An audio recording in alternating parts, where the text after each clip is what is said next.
नमस्कार, जय माँ भवानी, जय श्री राम। मैं गणपत सिंह सिसोदिया, गांव सोनेना।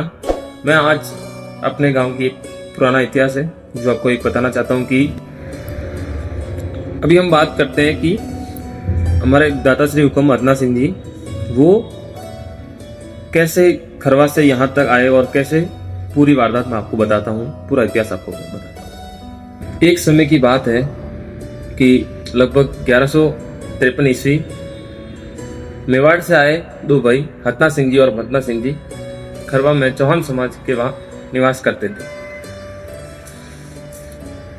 ग्रीष्म ऋतु का समय था और आसपास शादी समारोह का टाइम था।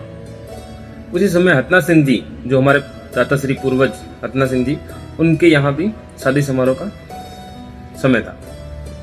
तभी उसी समय आसपास के गांवों में जब वहां बारात आई तब उन बारातियों का स्वागत और उनको भोजन कांसी की थालियों में करवाया गया और उधर वही हतना सिंह जी के यहाँ चांदी की थाल में भोजन करवाया गया, क्योंकि मेवाड़ से आए थे, सिसोदिया वंशज थे और उनके पास धन दौलत थी। ऐसे चलते चलते जब आसपास इलाकों में पता चला कि इनके यहाँ बारातियों को भोजन चांदी की थाल में करवाया जाता है और आज भी इस साइड में आज भी कई जगह कांसे की थाल में करवाया जाता है भोजन, ब्यावर से अजमेर की तरफ इस तरफ। तो जब ये बात जब डाकू चोरों और मुगलों तक उनके पास पहुंची तब उन्होंने पता लगाया कि इनका राज क्या। तब उन्होंने पता लगाया तो उनको पता चला कि ये मेवाड़ से आए दो भाई और ये पूरा परिवार मेवाड़ से आया हुआ है। उसके बाद धीरे धीरे जब बात आगे बढ़ी तब जलन ईर्ष्या बढ़ती गई और वो ईर्ष्या जलन दुश्मनी में बदलती गई। कई बार उन्होंने लूटपाट के तौर पर हमला भी किया, परंतु हर बार विजय हतना सिंह जी की हुई। ऐसे ही चलते चलते धीरे धीरे दुश्मनी ज्यादा बढ़ती गई। फिर भाटी और अन्य डाकू चोरों ने पता लगवाया कि इन डिंगा सिसोदिया परिवार हतना सिंह जी के परिवार को कैसे हराया जाए, कैसे परास्त किया जाए। तब फिर उन्होंने पता लगाया और उनको पता चला कि ये परिवार नवरात्रि के समय बायण माता की पूजा करते हैं और अपने इष्ट देव एक लिंग जी की पूजा करते हैं। उस समय ये अस्त्र शस्त्र नहीं उठाते। तब उन्होंने उस चीज का फायदा उठाने के लिए नवरात्रि आने का समय किया। ग्रीष्म ऋतु निकला और कुछ दिनों बाद नवरात्रि आए। जब नवरात्रि आए और उन्होंने हमला करने के लिए वो आए तब माँ चामुंडा देवी ने दर्शन देकर उनको भाटियों को और डाकुओं को आगाह किया कि ये धर्म के विरुद्ध है, आप ये गलत कर रहे हो। मगर उन्होंने देवी की बात नहीं मानी और वो हमला करने के लिए निकल पड़े। जब ये खबर हतना सिंह जी के पास पहुंची तब उन्होंने बायण माता को याद करते हुए हाथ जोड़कर विनती की कि हे माँ, संकट आन पड़ियो है माँ, थारे टाबर और थारे ही गोड़ी माईने आवणो पड़ेला मारी आज भवानी तने, इन मुसीबत से पार काटनो पड़ेला मारी भवानी तने। इतना कहते हुए हतना सिंह जी हाथ जोड़कर विनती करने लगे। तभी अचानक बायण माता प्रकट हुई और उन्हें शस्त्र उठाने की आज्ञा दी और युद्ध के लिए युद्ध करने को कहा। तभी उसी समय माँ चामुंडा ने भी हतना सिंह जी के प्रांगण में दर्शन दिए और कहा कि रुष्ट कर आई हूं मैं अपने भक्तों पुत्रों से, तोड़ा है उन्होंने कर्तव्य धर्म का पालन, अब करूली रक्षा थारी तू करजे भक्ति मारी, एक समय तूने भी दिया था मुझे मां का नाम। ऐसा कहा तो हतना सिंह जी ने दोनों देवियों का आशीर्वाद लेकर हतना सिंह और मतना सिंह दोनों भाइयों ने ऐसा परिवार वो युद्ध लड़ा और उसमें विजय हतना सिंह जी के परिवार की। तत्पश्चात कुछ दिनों बाद बायण माता ने हतना सिंह जी के मन मंदिर में आकर दर्शन दिए, अर्थात सपने में आकर कहा कि अब तुम यहाँ से चलो। फिर वहां से हतना सिंह सह परिवार सहित आतुरी दिशा की ओर निकल पड़े। वहां से चलकर सीधा वो रावतमाल, जहां आज रावतमाल है, वहां पर रित्या भाटा के स्थान पर वहां पर आकर रुके। फिर वहां से वहां आकर वहां पर उन्होंने देवी से पूछा कि अब हमें किस दिशा की ओर प्रस्थान करना है। तब उन्होंने देवी के आशीर्वाद से उन्हें पता चला कि देवी ने कहा कि कुंवारी गौ माता जहां दिखे उस दिशा की ओर निकल पड़ना। तब फिर वो पूर्व दिशा की ओर निकले और जहां आज सुन्याणा गांव बसा है तब फिर आकर वहां बाण माता का मंदिर जहां आज थाक में है, वहां थाक में आकर दोनों देवियां चट्टान के सामने गुफा में बैठी, दोनों देवियां एक साथ, और पीछे खन्नियों में, पहाड़ी के पीछे खन्नियों में जाकर हथना सिंह का परिवार वहां पर बस गया। फिर ऐसा चलते चलते कुछ महीनों बाद मां चामुंडा ने हथना सिंह जी को कहा कि एक म्यान दो तलवारा की कर राखे तू, बायण बैठा ला बस्ती आके भाकर माते में, अर्थात कि एक म्यान में दो तलवारा की कर राखे तू। अर्थात कहने का तात्पर्य यह है कि देवी ने कहा कि एक मंदिर में दो देवियां कैसे बैठ सकती। आपकी जानकारी लिए मैं बता दूं कि बाण माता, आपने जो सोनेना गांव में जो बाण माता का मंदिर है, वहां पर दो देवियां बैठी है। पहले मां चामुंडा भी बाण माता के मंदिर में ही बैठी, उसके बाद में मां चामुंडा ने कहा, और मां चामुंडा फिर वहां से चलकर जहां आज पहाड़ी पर मंदिर स्थित है, वहां पर हालर नामक एक पेड़ था, जो हम कई पुराने जमाने में था। वो मैंने भी बचपन में देख रखा था वो पेड़, अभी वो हटा है वहां से सूख कर। उस हालर नामक पेड़ के नीचे छांव में जाकर स्थान ग्रहण किया था और नीम नारायण को अपना सेवक बनाया था।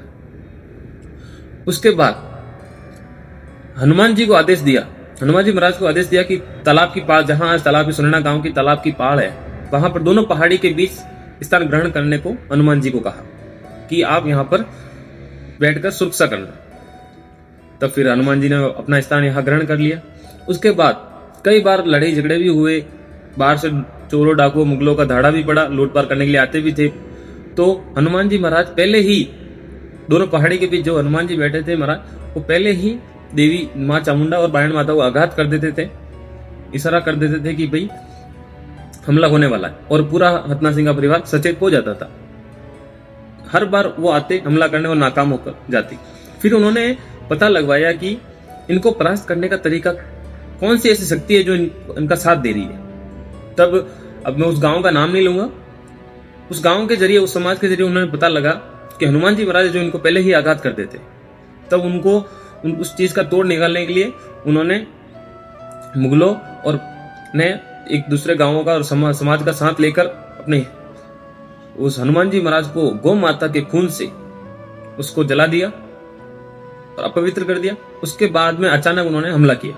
हनुमान जी महाराज इस आघात कर नहीं पाए, और धोखे से जब हमला हुआ तब हथना सिंह का परिवार पूरा बिखर गया।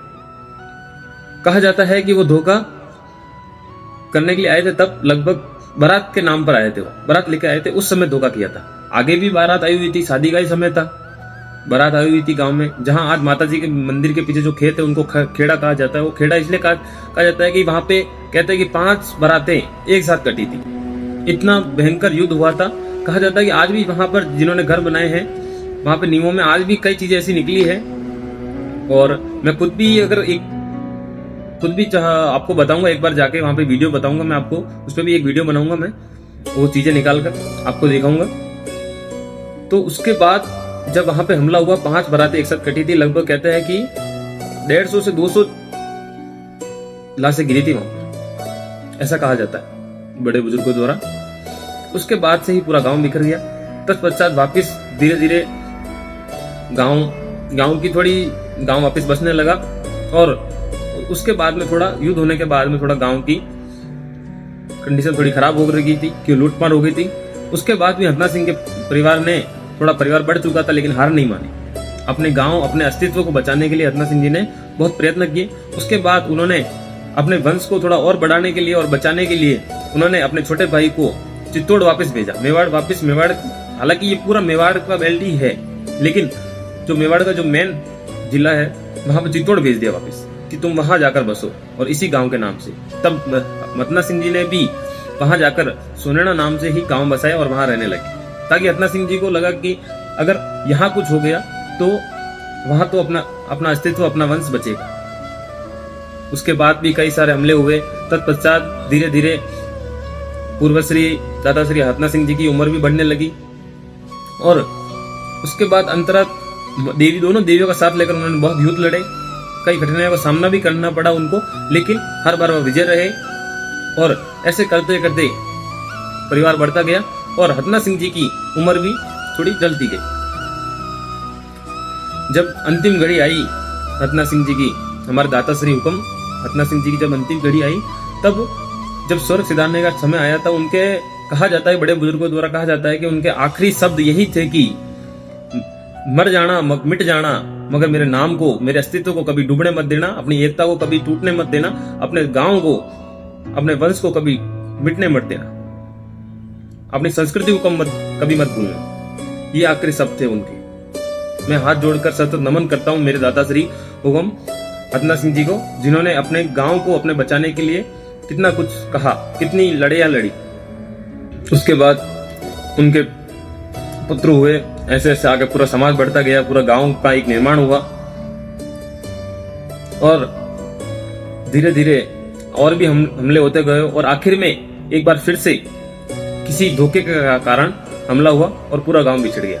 कहा जाता है कि 5 से 6 बार सुनैना गांव बिछड़ा हुआ है। उसमें जब हमला हुआ था तब जिन जिन के जहां जहां पहचान थी वहां वहां वो चले गए।